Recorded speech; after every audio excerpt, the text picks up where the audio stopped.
Afternoon, YouTube. I figured I'd do another quick update. I'm finding more surprising stuff. It is awesome. So, if people aren't familiar with these trucks, these 99 to 02s, they've got a really thin visor. I mean, this is a Suburban visor, sun visor, with a mirror, with a light. Now, I've just mocked this up so the light doesn't work yet, but this is pretty freaking cool to me, and I know it's absolutely just freaking filthy. It's been getting tossed around the trailer for like the last year and a half now. But, my goodness, it is awesome that this fits up here. It really is. So, wherever the sun is, freaking rights, man. And we'll see about that. I don't know if that's just not up in there right or what. I don't know. It's a little floppy, but it's still, that'll still do the job when you're driving down the road. Hopefully. Anyway, it's still better than nothing. Especially having that. Yeah, even though there's like a massive freaking gap there. Some of that'll be covered up by the headliner. But, we'll play with it. But the cool thing is that I got a Suburban sun visor in a Silverado / Sierra.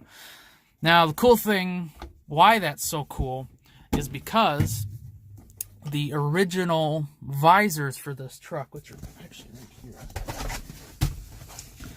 if you'll look at the mounting distance, look at that. I got these ones, and I was like, oh man, those should just fit right in there. And then I got home and put them up in here and was like, oh man, it's way too long. But now that the headliner is out, this just got better. So we could pop over to the passenger side here and take a peek. So this is where your single peg mounts for the passenger side. All you're going to do is take this clip and put it over here into this hole. Now, those are kind of a pain to get out, and I literally took my 90-degree pick and got up into the side of it. I don't know. Got up into the side of it. You'll see that tab there, and you'll kind of pry on it to come down. Something or other. Hard to do one-handed because it's quite stiff. But anyway, you get the picture. You just pry that down out of there carefully, because I'm sure these older trucks that'll just snap if you're not careful enough, and just move it over here. Now, obviously, there's a hole in the headliner where this one normally goes up. So, what you're going to end up having to do is Dremel out the headliner for that one right there. From there to that one. Not that big a deal. What I'm going to probably end up doing is measure over from where the center of that screw hole was to where the center of this one is. It is moved upward a little bit.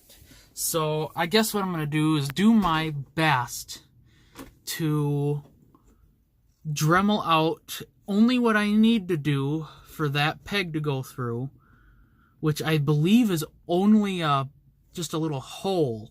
And then I'm going to take it over to that hole in the headliner, and I'm probably going to do a mesh on the back side to hold that little circle or whatever up in there.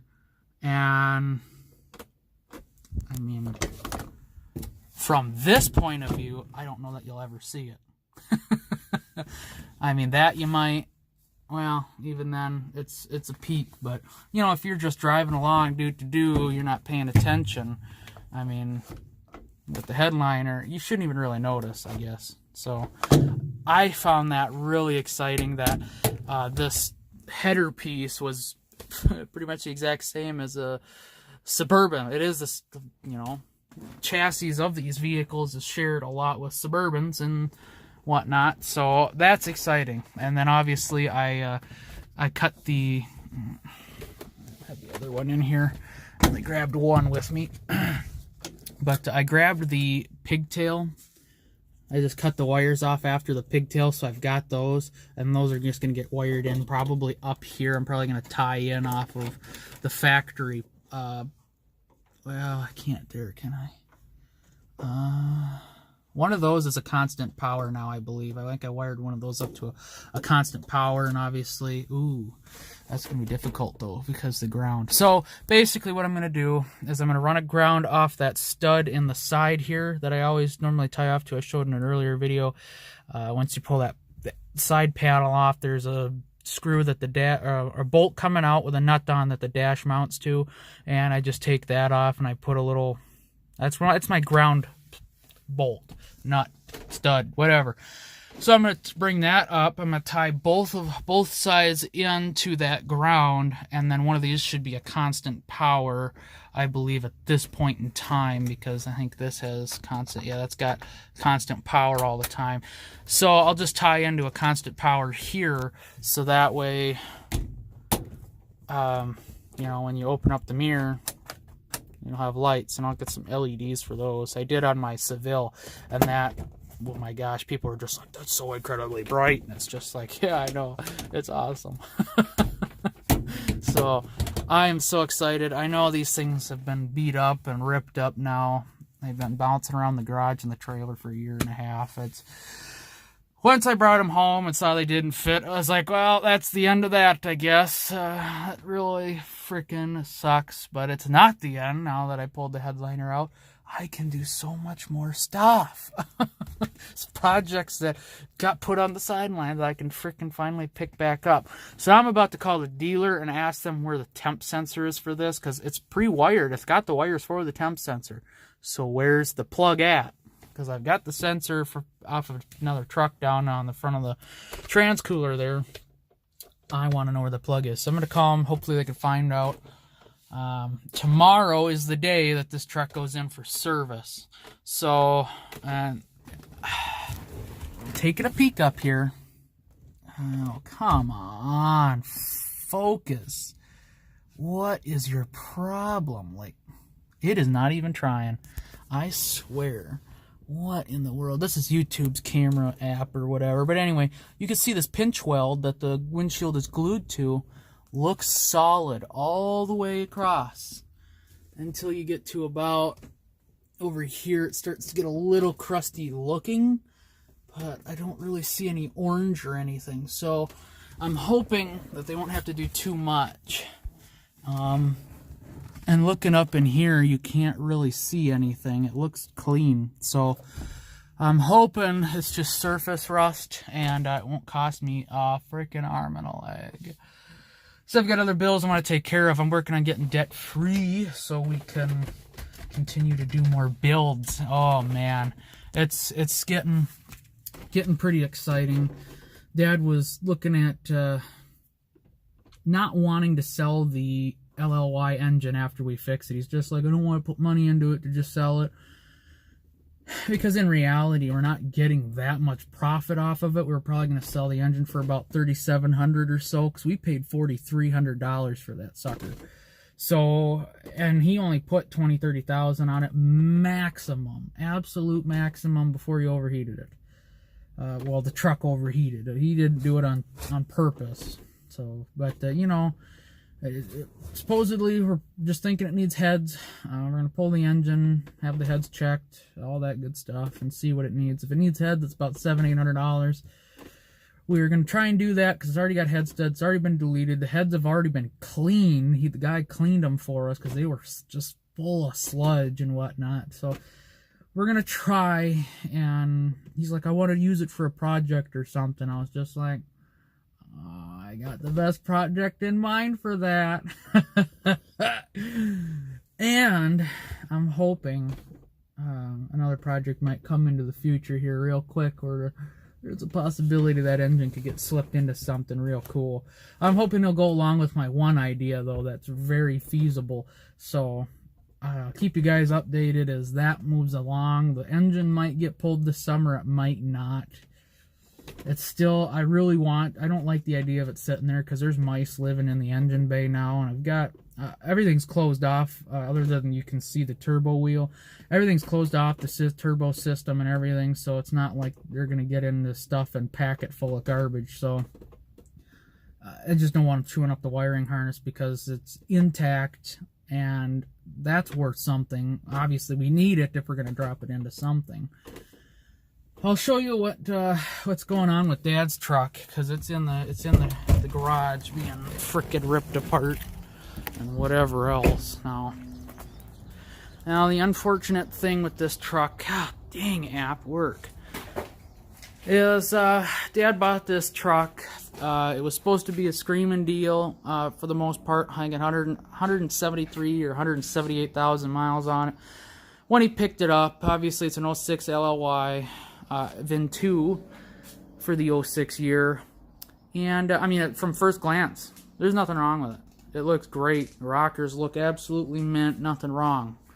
But that's when you crawl underneath the truck, and the idiots that sold Dad the truck had just sprayed the underside of it, and they use that stuff to where moisture gets held underneath, and it just absolutely destroys the frame and everything it's on, which is a bad thing. And I can tell you that those are just rocker covers. You can almost see a little orange where my finger is. The rockers are gone on this truck. They are gone. I mean, look at this. Just walls of shit just come right off, and that's how rusty the truck is. So the truck is rotten, and unfortunately the guy would not take the truck back. It was a dealer down in Cedar Falls, Iowa. I will probably get the name for you so you guys can stay clear, because he obviously does not sell you a quality vehicle. Now the inside of the truck, you know, continues to tell the story of, well, this is a mint condition truck. I mean, look at the seats. They're in perfect condition for the mileage. There's not a nick. There's not anything wrong with the interior whatsoever. Now, yeah, the seats look mint. Then you come to the back seat, and that's when you see, well, that's a little weird. It's a little wrinkly. Where the armpits are on the seats, that's a little weird. You know, obviously these seat covers have been replaced. It smells brand new in here, like clean, beautiful leather. So they did cover-ups. Those are just rocker covers, seat covers. Dad's kicking himself in the butt because he got screwed on this one. Now, the engine and transmission and everything else, the thing runs and drives like it is brand spanking new. You cannot tell a difference. The steering is incredibly tight. Don't take the wheel moving when I grab it there. The steering shaft's disconnected down there. But, yeah. So, the idiots that owned this truck previously royally did a number on it. I mean, royally did a number on it. They obviously tried to take care of it, make it look pretty, whatever. Besides that, so this is a stainless steel fuel line kit. Pre-molded, quick connect all the way through. We had to replace the lines on the tank. These are the existing lines, and yeah, they put a rubber line in here, and they cut the ends off. Either that or I did, I don't remember. But the part that goes up to the fuel cooler that runs along the frame, I don't know where that's at. Right here. So here's the part that goes up to the fuel cooler. They cut the ends off. They must have been rusty or something, that they must have been leaking or something. But they cut the ends off, the quick connects, and they bypassed the fuel cooler and went straight to the tank with it. So no fuel cooler. It's just frustrating. So his feed line from the tank here was leaking pretty bad, and it dumped fuel all over. I mean, that's what all this floor dry is. It puked out about a quarter tank of fuel just sitting over about 4 days and doing nothing, not running, not being run, nothing. It just sat there puking. And when we disconnected the fuel lines, it leaked out another quarter tank, until I started pumping it out of the tank with one of them rattle siphon things. So yeah, that was fun. Then I had to drop the tank, obviously, but Dad was wrestling with a little bit of the fuel line up front. I don't know, I think the puddle's gone pretty much, but well, sort of, not really. You can see that wetness there. Most of that is brake fluid.